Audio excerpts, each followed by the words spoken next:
So, hello friends. Today we are going to discuss the uh, problem D, mismatched parentheses from the AtCoder's beginner contest. So, let's read the problem statement first. You are given a string S of length n consisting of lowercase English letters and characters uh, of parentheses, opening and closing parentheses, right? Print the string S after performing the following operation as many times as possible. Choose and delete the contiguous segment of string S that starts with opening parenthesis and ends with ending parenthesis and um, does not contain this or this. So other than the first and the last character, it can be proved that the string S after performing the operations as many times as possible is uniquely determined without depending on how it is performed. So basically, let's abstract the information which we have. So we have basically we having a string S in which the characters are lowercase English characters from A to Z and opening and closing parentheses. We having this opening and closing parentheses. So what can we do?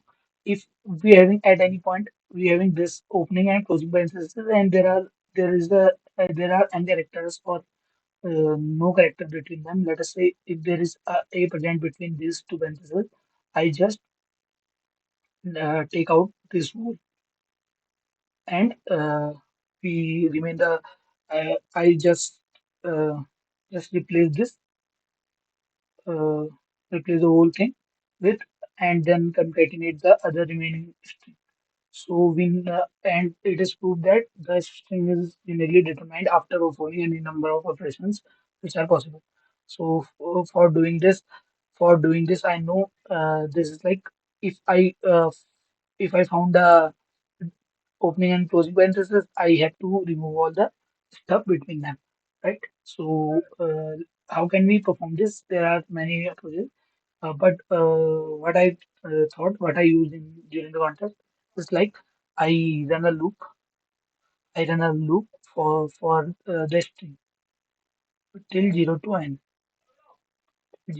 n, right? I traverse the whole string, and if I found a character, if I found out with the closing parenthesis, means if at any point I encounter with this, and if the a character of this string is equal to the closing parenthesis, I mm, just perform some operation. If I don't found any this, I push this into my stack. I take a stack. I put this thing into my stack, right? Correct.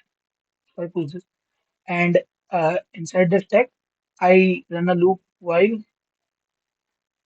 till while till the stack is not empty. When the stack is not empty, st not empty,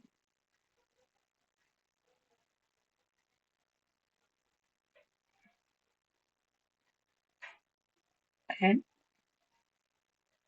my st.top is not equals to opening parenthesis. Means if this is not equal to my opening parenthesis, I have to stop at that instant when I found a opening parenthesis. Like I found this opening parenthesis. If I found this,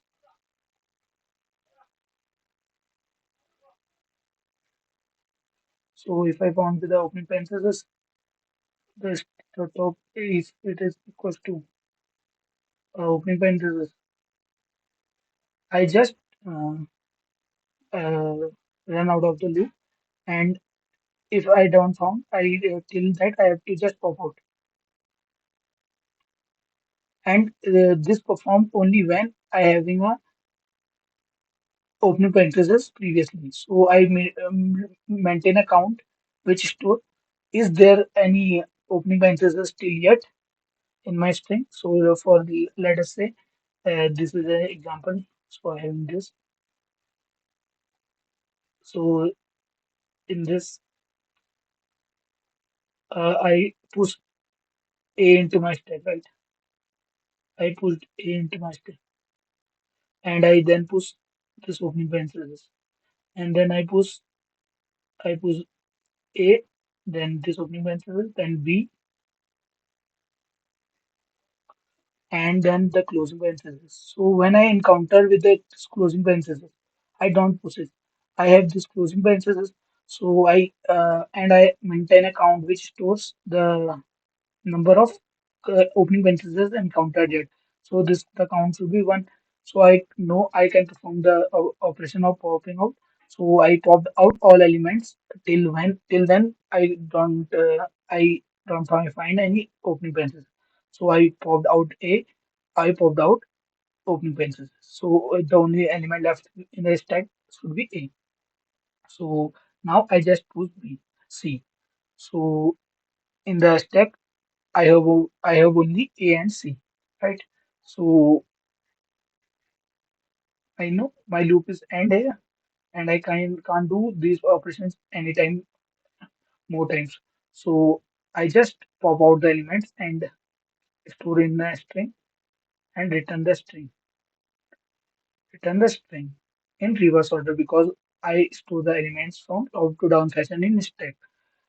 Uh, so, uh, so I hope the approach should be clear to you all. In this, basically, I using just a stack and some if and else operations. So I hope this problem should be clear to you all. And let's see the code for this for more clear understanding. Yeah. So the code for this is I create a integer n which is stored in the number of the length of the string, then I store the string, then I store call stack and maintain a count, and I traverse over the string. When I found a closing parenthesis and I know there should be a opening parenthesis present behind, I just check till then the stack is now empty, and if I found any stack dot top equals to the opening parenthesis, I just pop out and break the loop and decrease the count because at every time I reduce a opening balances, right? So that's why I reduce the count. And in else, if I found any opening balances, I increase the count and push every element in the other than the closing balances. And finally, in str, I store the whole stack value and reverse this because it is in top down fashion. I need it from bottom to top, so that's why I reverse the string and return the string finally. So I hope the problem will be clear to you all. So thank you for more such content. Like and subscribe to my channel and share with your friends. So thank you. Have a nice day.